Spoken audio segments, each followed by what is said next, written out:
the mold dogs they're similar to bomb dogs or arson dogs, but we're finding, instead of explosives, we're finding molds. A lot of common myths and misconceptions for using dogs, as if I was putting them in harm's way. And dogs are much easier to deal with Yeah, than the the dogs people. are definitely a lot easier to train than humans, and some are better. I've known our next guest for over 20 years, and he's one of a kind. He's been in the business of training detection dogs since 1989, starting with arson dogs and moving on to bombs, drugs, weapons, termites, bed bugs, endangered species, and of course, mold, which is how we met. Bill Whitstine is the owner of the Florida Canine Academy and without a doubt the leader in his field. He's the man that trained Oreo, my mold dog, who I got in 2003 and worked with for 12 years. She was instrumental in helping us solve hundreds of medical mysteries where mold was the culprit. Detecting mold was her superpower, but it wasn't unique to her. We ended up with a small pack of four-legged mold detectives trained by Bill and his team. Those were incredibly impactful years for me. We helped a lot of people, and I look back at them with fondness and gratitude. But mold dogs are often misunderstood. And hidden mold is a major problem and very hard to detect with standard tools. So when we decided to do this summit, I thought of Bill right away. So without any further ado, Bill, welcome to the summit. Hey there, sorry to jump in here, but really important. At the end of this video, there's a link that gives you access to a bonus package we put together that has all sorts of great resources. Pro level notes, audio downloads, a fast start guide, as well as some additional resources from our speakers. You will not want to miss out on that. You can also find the link in the description below or at gotmoldsummit.com. So go claim yours today. Now back to the interview. So let's just jump right in if you don't mind. So can you explain how mold dogs are trained and what makes them particularly effective at detecting mold? Sure. Yeah, the mold dogs they're similar to bomb dogs or arson dogs, but we're finding, instead of explosives, we're finding molds. There's 16 different genuses that we're using, which is all the molds out there that they're currently testing for. So we train the dogs to detect those, and then we train the individuals to use the dogs, and then they can, obviously go to houses and be able to tell you exactly where the mold is and where it's not, and give you a much better scope of work. So what does the training process actually look like? How do you do the associative conditioning or the So it's very similar to bombs or arson, but also different because of the odors. The actually scent detection, and then the actually training them to discriminate against other odors is very, very, very difficult. But we imprint them on the 16 different genuses, and then that's the very first stage, and then we go into training the dogs to do search patterns and different distractions and different odors, and then finally actually doing searches and buildings and such, and then cars and boats and even airplanes. So, and then once the dog's completely trained, which takes about 2 months, then we bring in the handler and we train them how to use the dog and how to be a handler. Yeah, my experience was that the human part was the trickiest part, right? Dogs are much easier to deal with than the dogs people. are definitely a lot easier to train than humans, and some are better than others. You were fine. I've had some people, oftentimes I'll get people that've never had a dog, and sometimes that's easier than a person that has had a dog. So, they're still pets. That's the important thing. Like you said, you talk fondly of Oreo because she wasn't just she was a tool, but she wasn't just a tool. She was family. Oh, totally. And that's what these people have to realize. This is a lifelong commitment, and something that you're going to have for 12, 13, 14 years, depending on the size of the dog. Little dogs live longer, bigger dogs live less time, but it's a commitment for that dog's life. Yeah, no doubt, and it's part of the reason why I haven't got another one. It was such a powerful bond. The second dog is way harder as far as, because your expectations are so high, and then the emotions is, it took me a long time to really have a dog. I had dogs, but I didn't have a dog like Villain, my first law enforcement dog, which was an arson dog. And you have other dogs, but they don't fit the shoes No, no. She was one in a million. Yeah, well, I think Villain was special, and I think Oreo was too. Of course, we Yeah, all say that about our firstborn, right? Or yeah, our first, yeah, whatever, yeah, whether it's a yeah, two-legger or a four-legger, you know. yeah, for sure. So there are a lot of common myths and misconceptions around mold dogs. I used to have people. I mean, I still have people ask me, and sometimes just flat out attack me Yeah, for using dogs as if I was putting them in harm's way. And Oreo lived a very long life for a black lab, and she was healthy the entire time until she had an insurmountable illness that and she was a puppy until that like the last day. yeah. So never had any sort of health ailments. So what are the most common myths and misconceptions that you hear? Yeah, yeah. The biggest thing is that we're harming the dog. So the first thing that people have to understand is, I go in first, and if I walk up to a house and it's black, green, yellow, purple, the dog doesn't go inside. They don't need me. We're going into houses where there's small amounts that they can't find, and the amount of mold they're smelling in the house is less than they would sniff on the ground when they're sniffing the ground to go out and go potty. So the amount of molds they're sniffing is minuscule, and also God made them to where they actually don't inhale. They bring the air past the olfactors and then blow it out. So they're not inhaling the mold in the lungs. Now, we've all heard about the pets that are, suffered from mold illnesses, but those are in places where they're there 365, 24/7, and they can't get out, But the amount of molds that the dogs are sniffing is minuscule, way less than they would outside in the yard. Yeah. So that's probably the biggest misconception, that they're being hurt. Our dogs see the vets regularly. We do blood work, we do chest X-rays, and they've not found it. And the biggest research was done on arson dogs, because that environment is way harsher than any environment for mold. Remember, we're going into houses and people are living there. And it's not this black environment that we're going into, and we're finding these tiny amounts, and it just doesn't affect the dogs. And the most of the research was on the arson dogs, and they found, like, my arson dog, she was 13 and a half when she passed, okay, and her blood work and chest X-rays were always better than mine. So it doesn't hurt the dogs. We're not saying that dogs that have lived in a mold environment aren't affected. That's different than what we're doing. Agreed. So No. Yeah, no, I think that's an important distinction, because Oreo was more. She was very well taken care of. Of course, she was a very important asset, and she was in the house on average 10 minutes. And so even if there was a mold problem there of significance, and by the way, you said finding tiny amounts. We found lots of mold, but it was not visible. That was the whole point. Right? Is that the visible mold? If there was any visible mold, first of all, we didn't need her. Right. But then we would do verification, which is, of course, and we'll talk about that. But where we drill holes into the walls and pull wall cavity samples, and so oftentimes there were significant mold problems, but they weren't showing up on standard tests because they were they were in the walls, and so it was more of like, let's find the source of the musty smell. I think that's probably that was the big epiphany for me, is that that hidden mold can really make you sick, and that it's probably not mycotoxins, because they of course have to come out on the spores. It's probably the musty smell, and emerging research is pointing to the musty odor not just as a great detection method, but actually as probably the cause of a lot of mold-related illness. So I've seen a lot of inspectors doing or a lot of mold assessors that use dogs, or I should say even people who buy a mold dog thinking that that's all they need, and then going and doing assessments and then writing remediation protocols just based upon a dog inspection, which gives me the heebie-jeebies. We're not teaching that. So some of the people that have dogs do a complete assessment.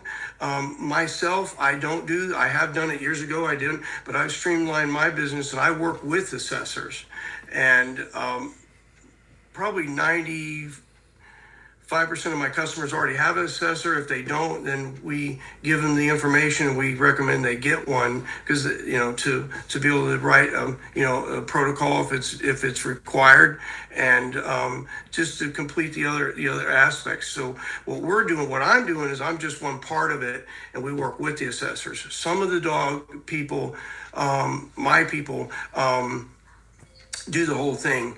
I just don't, but I work with the assessors. Yeah.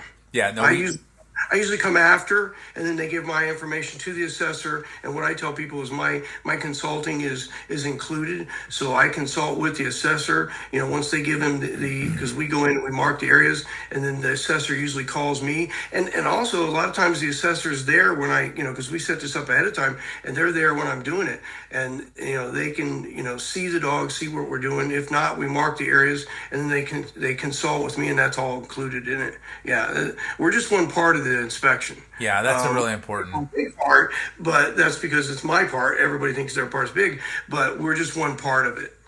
Yeah, I mean, I look at this as, if you've been in for a camera, that's great. That's one layer of the onion. If you mold dog, another layer of the onion, right? And that's the whole thing, is peeling the layers of the onion away, or data points, so that you've got eventually you have data points, and you paint the picture, and you start to understand what's really going on in the building. Right. So we would do a full visual assessment, make sure that everything is safe, make sure that there's no major distractions, right? Cat litter pans, That's exactly what we do.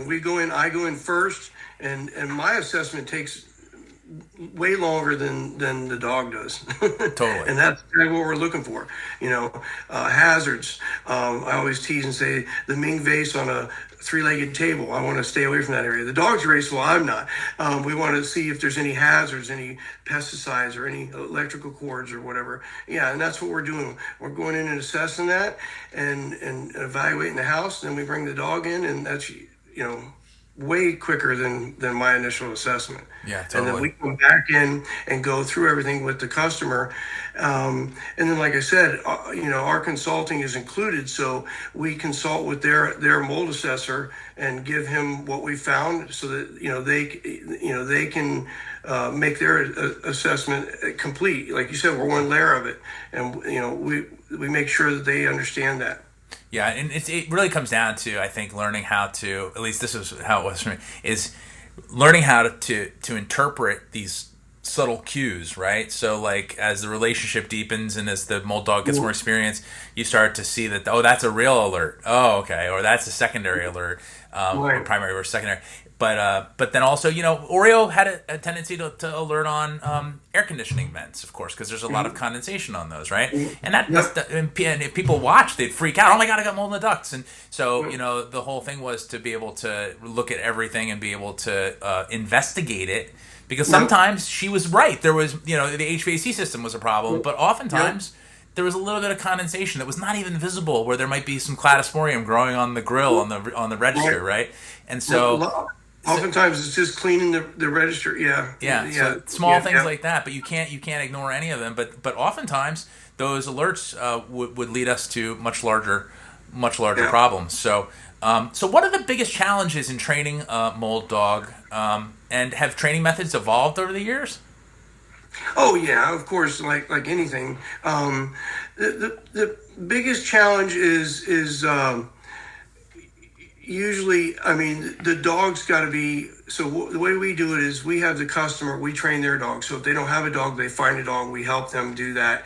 But probably the biggest challenge is when people already have a dog, for them to give it to us for 2 or 3 months. They don't want to do that. But like we explained to them, it's kind of like your kid going to summer camp. They're going to have a blast. Yeah, they're going to miss you, but they're having fun.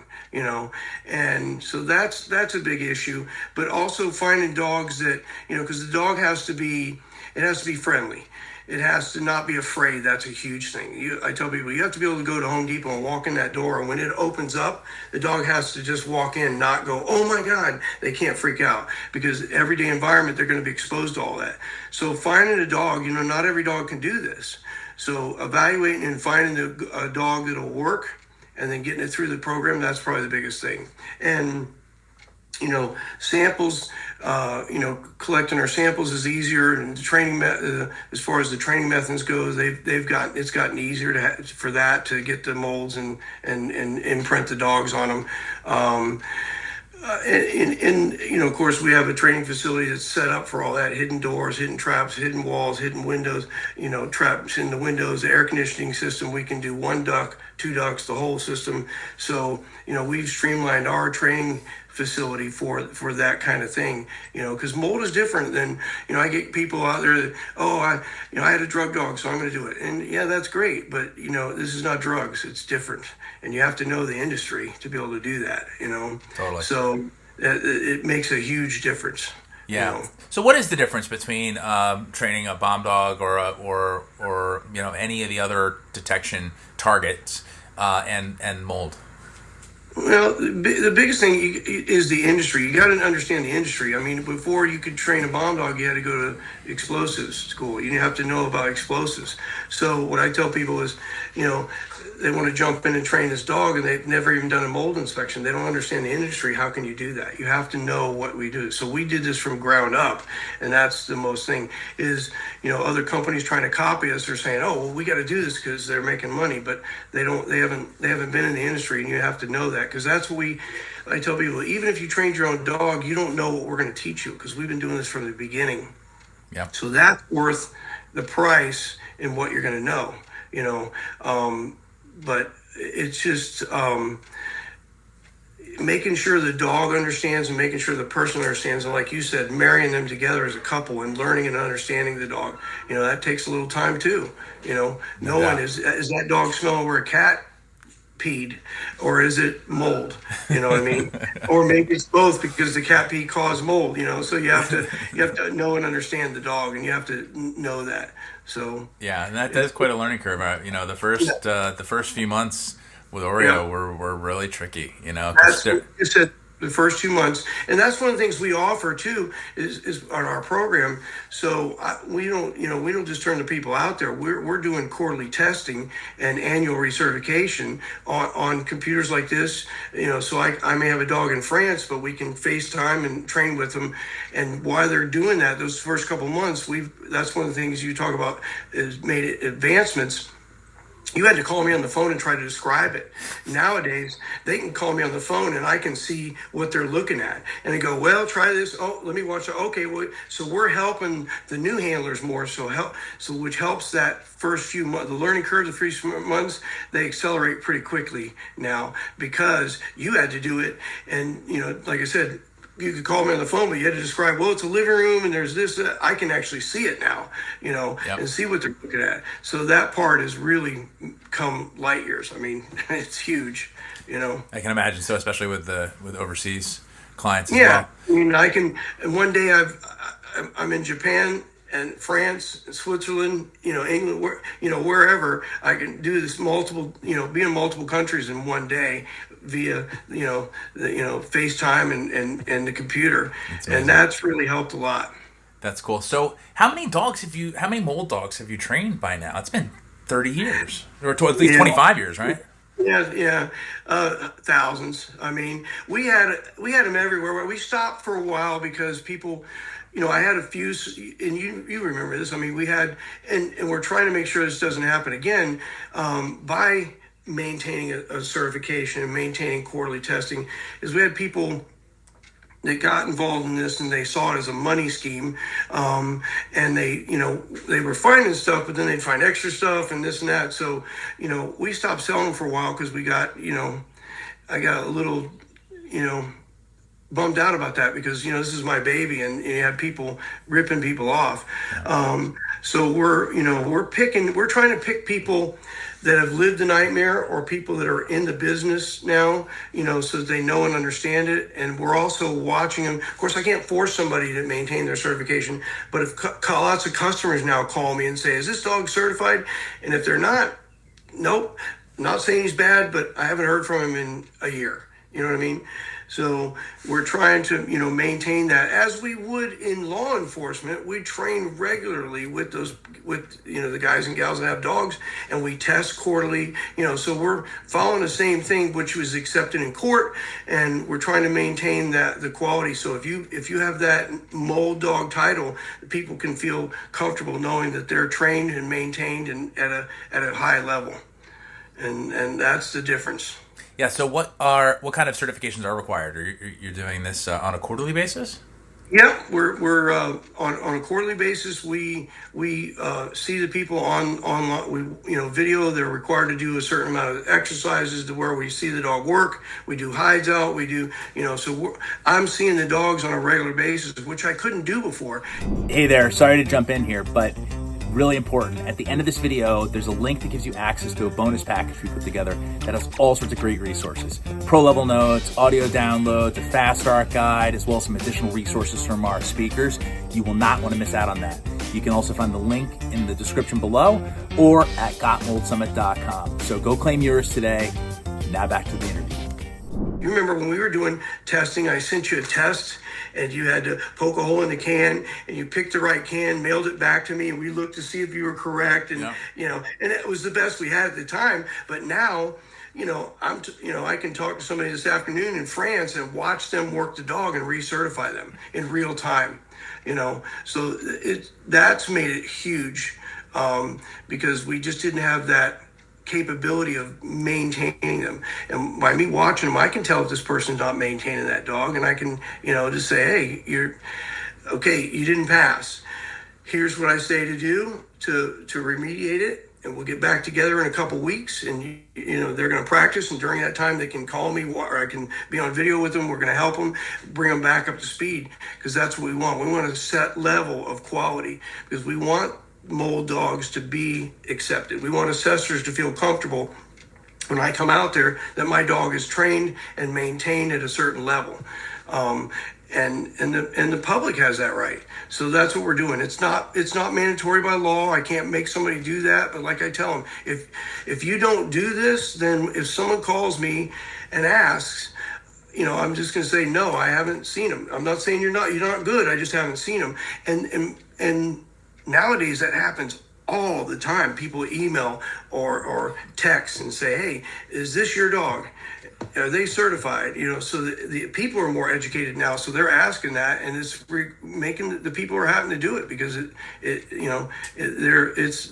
public wants it. Yeah, well, that's the best. I mean, that's one of the best parts about the highly connected world is, it's easier and easier for people to do their due diligence. So how do you choose the dogs that you want to train?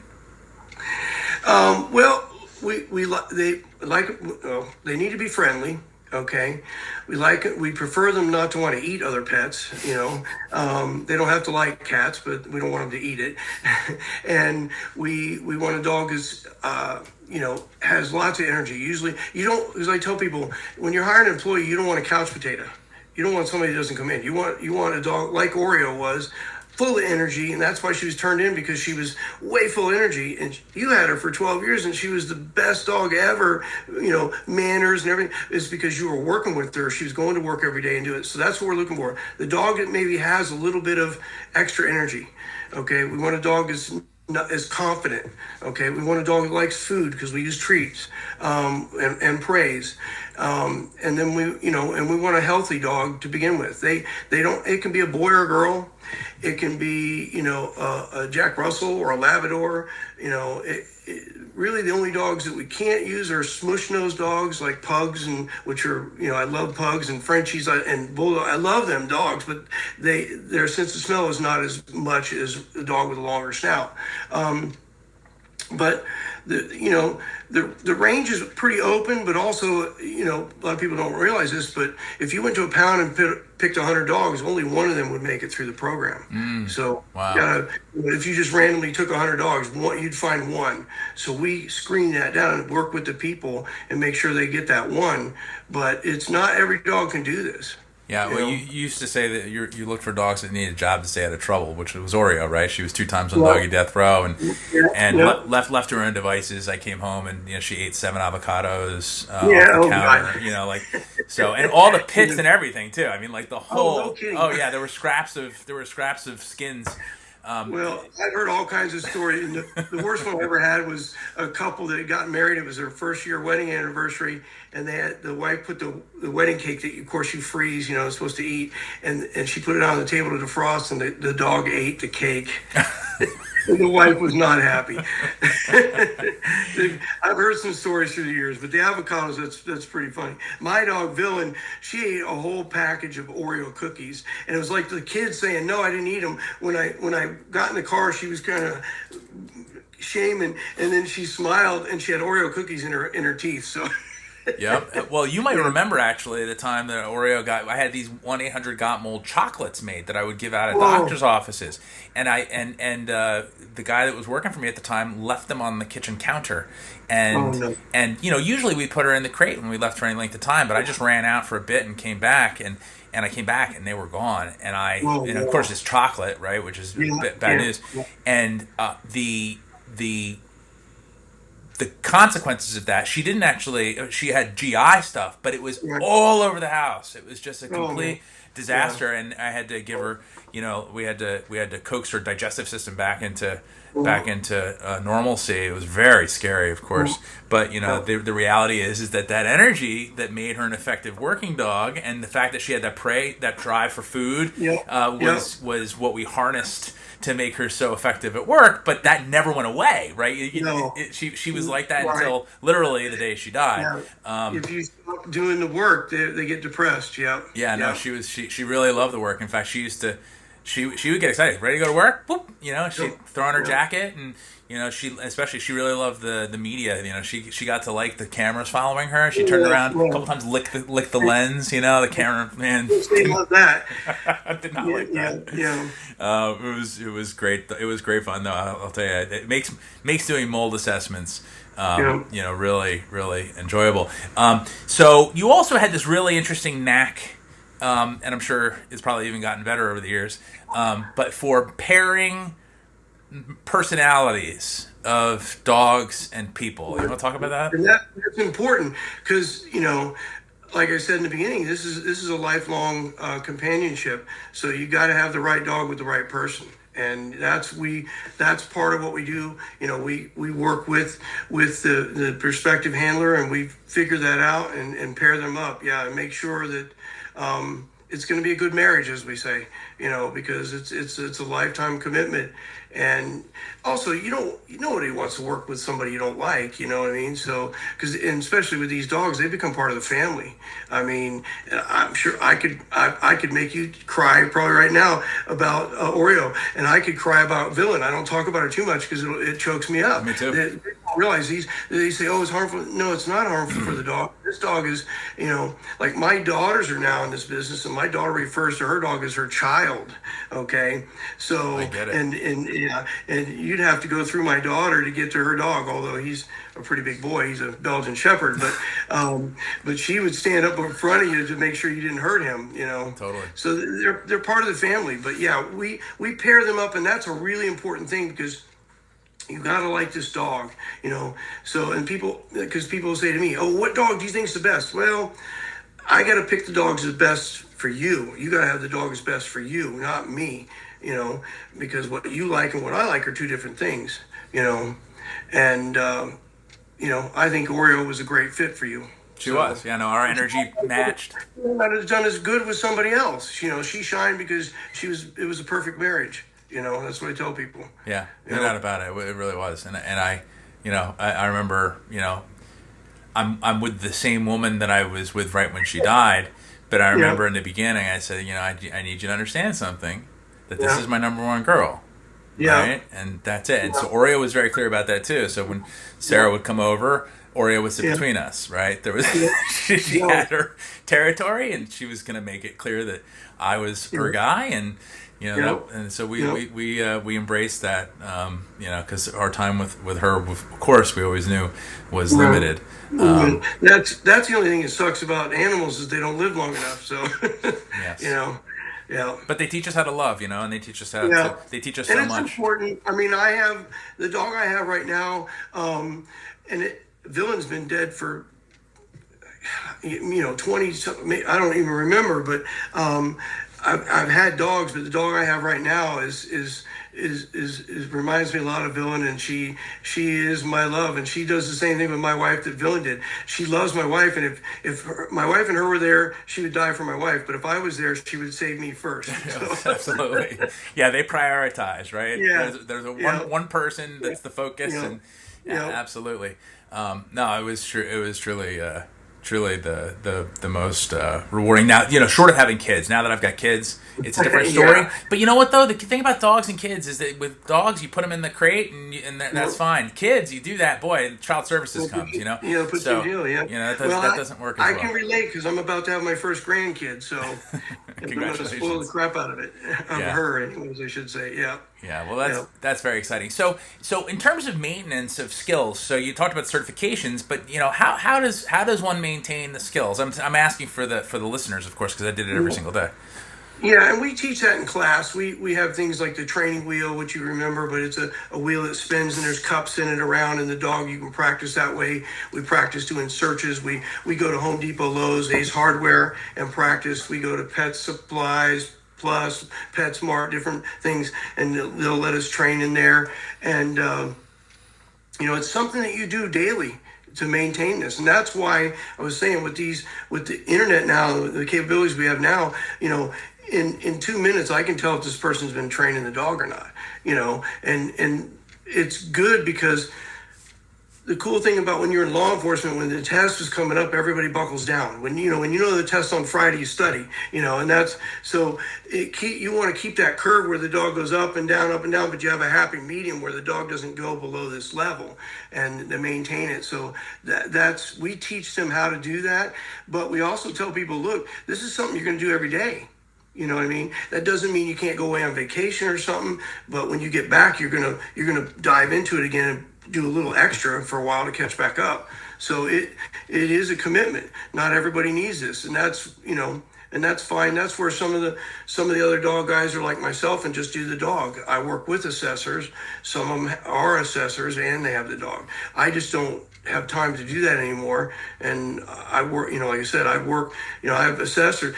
I have assessors that call me and say, hey, I've got 5 customers. I need you to do them. Can you say, so they're out there, recommending me because, when they do their protocol, they want to be able to add, I always tell people, if you want a great protocol, get a dog because we're going to tell you where to do the process, okay? And we're going to mark those areas, and then they can evaluate, using a moisture meter, infrared, or the window's leaking. Yeah, probably, so you can use where the dog alerts, you can evaluate that and then put it in your report and know exactly what you need to do in that scope of work. Yeah, no, I mean, if I were going back into the field, I would not do it any other way, because she showed me where buildings fail. In fact, I was taught, because I was new in the industry, and so she taught me where buildings fail, because you see, in whatever region you live in, buildings are built largely the same in most cases, and you start to see there's patterns, and you start to recognize, and it got to the point where I could diagnose a building from the curb. Because I knew how old it was and roughly how it was constructed, and I could walk in and I would play guessing games with my assistant and say, "Yep, I bet you it's going to be this. I bet you it's going to be a leak here, and I bet you it's going to be a leak there." And sure enough, we'd have to figure out who was going to buy lunch because and usually it was not me. Put it that way. And that's what we're doing when we go in assessing and stuff, and that's what we teach the people now early so they learn. And like you said, it's a young game. That's why I don't do the.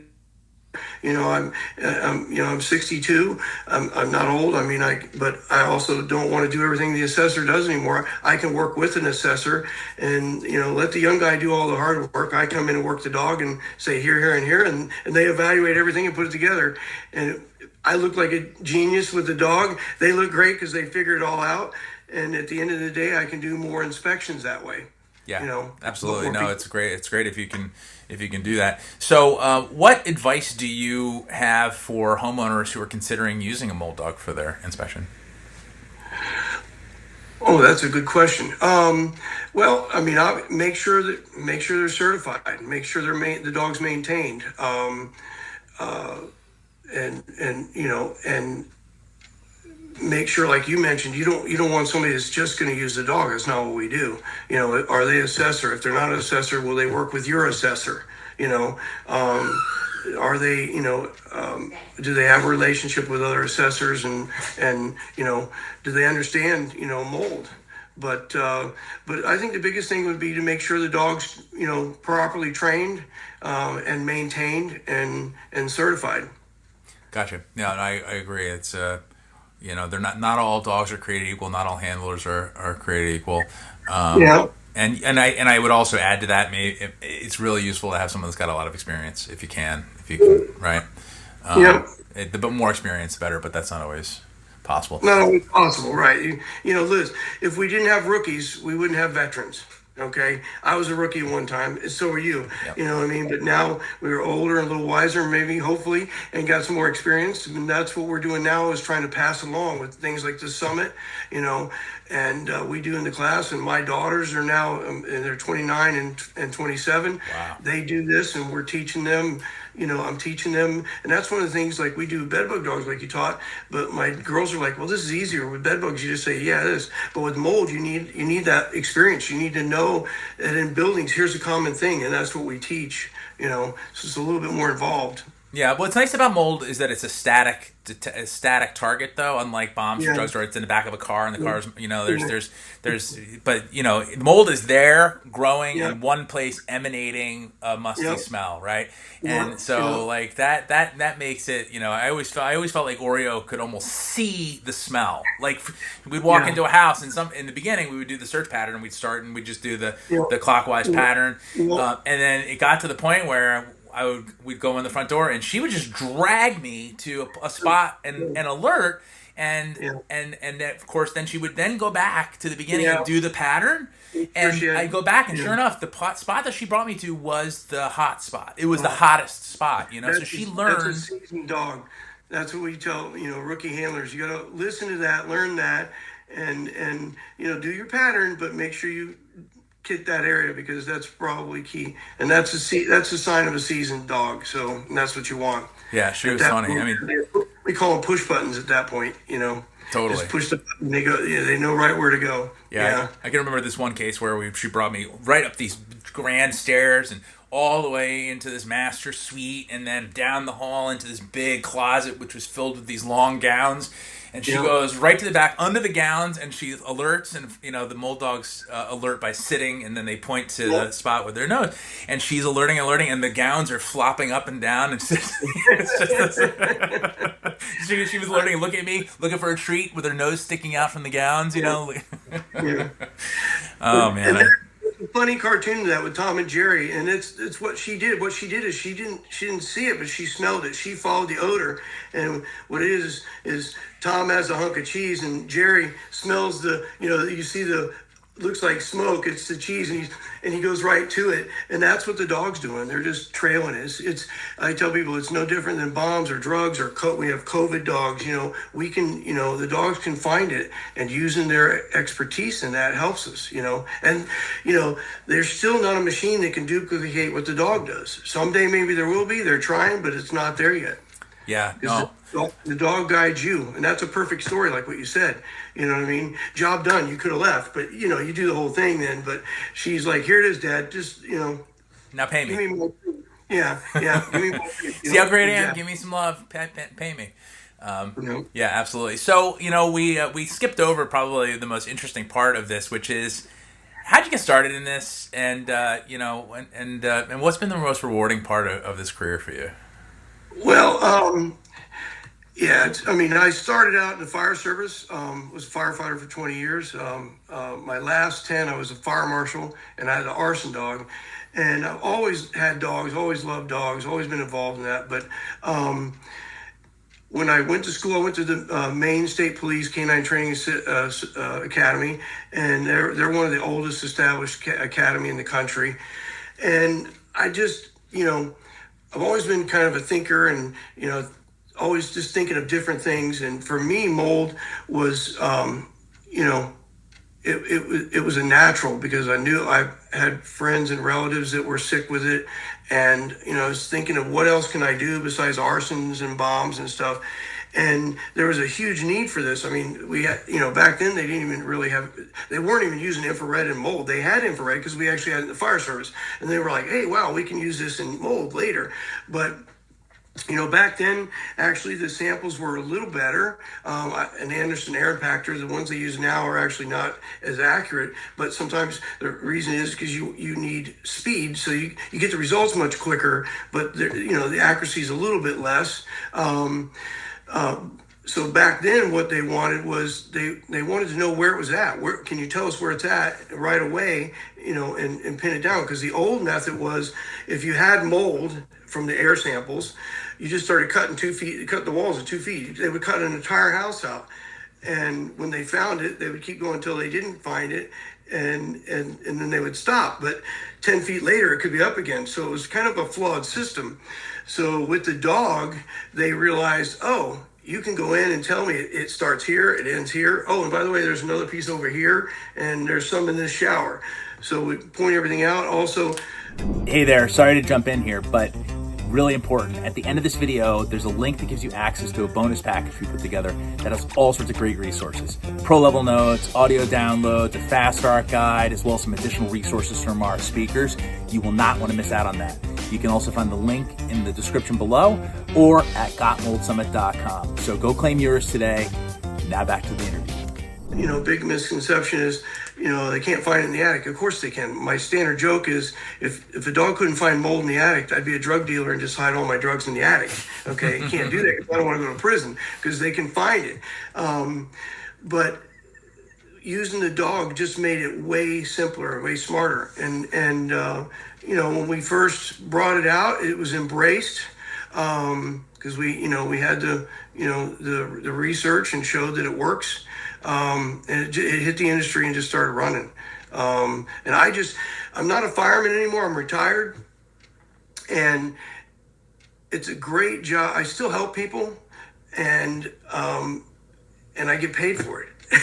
It was the same thing. I did the firefighter. I didn't make as much money, but I loved it. You could have not paid me. I didn't want to tell them that then, but I would have done it for free, And this stuff I do for free too, but I need to eat. But I help people. I mean, people, they're like, oh my God, you've helped me so much. And it's almost embarrassing, but I'm just one part of it. But this is, mold makes people really sick. It affects their whole life. The children are I've gone to people's houses where they couldn't get out of bed. And I know you have too. And then a year later, they're off playing tennis, and I feel like I helped in that. No doubt. So, and I got paid for it. It's a great thing. And I'm working with a dog every day, That's the best part. Well, yeah. I mean, I got the best job in the world, and I get paid for it. So it's a lot of fun. I look back at those years, like I said in the beginning, with great fondness and gratitude. They were incredibly fun. And if I were just doing assessments, interesting. I'm always curious about buildings, and I love to help people. That's why I'm in this space. But using the dog, using Oreo in particular, and any of our dogs, just really created a whole different experience that you just can't really duplicate. And that's why I'm very fortunate. I've streamlined mine, and that's why I don't do the assessments anymore. I travel with 3 dogs, a bed bug dog, and 2 mold dogs. And I do, the bed bug inspections, which are fun, but the mold is way more challenging and a lot more fun to do. And, so I've streamlined my business where that's all I do. I let the young guys and gals do all the other work, and I just come in and do the dog for them. And it's a great life, I couldn't agree more. So how does someone find a mold dog? Obviously they can go to our website, mold-dog.com. We also have bedbug dog, but that's a different subject. But and a lot of the Facebook groups, the Pans and Pandas groups, they all talk about us. That's why I tell people, don't take don't take my word for it. You can go online and people talk about, Wyatt Earp is my one mold dog, and Sarge is the other, and Bill, and they always say and Bill because they get top billing, and how much we've helped them, and so they can certainly, and on our website, my direct line is on there, so they can call me, which is what people do, but mostly it's word of mouth. Moms, the power of moms on the internet, are telling everybody about us. Yeah, absolutely. Yeah. Well, so you have a free bonus for our listeners, if I recall. Yep. What we're offering for the Got Mold Summit is if they want an inspection, they'll get 10%. That's all. They just need to mention that they saw this podcast. They get 10% off an inspection, and we'll take $1,000 off if they're going to purchase a mold dog. If any of your people want to purchase a dog, they'll get $1,000 off if they, Got Mold Summit. Just mention it. You'll get those benefits. Beautiful. And we're out there to help people. Obviously to make a living, but we still want to help people. Beautiful. And that's why I wanted to do this site, because things like this educate people, because there's still so many people that don't understand mold, and they don't realize it's making them sick, and it's sad, and that's, we need things like this to be able to educate the public and get them to understand that some of these things they're sick from is in their house. It's killing them. Yeah, and it was very important for me to do this with you because, I want this to be more widespread. I want to promote the use of dogs, and I also really want to help people understand that the dogs are not harmed, and that when the protocols are properly followed, the dogs are actually the safest. The inspector, the assessor, is in the house for a lot longer, and exposing the people who hired you are living there. And so, I just wanted to help clarify that, because I think that's a major impediment to widespread acceptance. And so the more people talk about this and understand that, the better. So again, people can find you at mold-dog.com. Where there you'll find Bill's phone number and that very generous free bonus. Thank you for that. So listen, Bill, I've known you for a long time. Thank you for your work. Thank you for Oreo, and for the huge impact that you've made on me and through me, the thousands and thousands of people that we've been able to help. Yeah. It's crazy to think how many people that you in my life and your life you helped with this. It's a good feeling, and I'm too old to be a firefighter anymore, so it's the only thing I can do. Yeah, well, and so I'm too busy with the Got Mold right now, and thank goodness I've got 2 little kids. I can be home with them now, because otherwise I'd be out in the field all the time. So everything all lined up just beautifully. So, and thank you also for your very important contribution to the summit. Thank you. I enjoyed it. Thanks. Yeah, thank you. Until next time. Hey, before you go, in case you haven't done it already, go to gotmoldsummit.com to claim your bonus package today. It's filled with all sorts of great stuff. Audio downloads, pro-level notes, fast start guide, and some additional gifts from our speakers, all absolutely free, so you won't want to miss out on that. Again, go to gotmoldsummit.com to claim your bonus package. You can also find the link in the description below.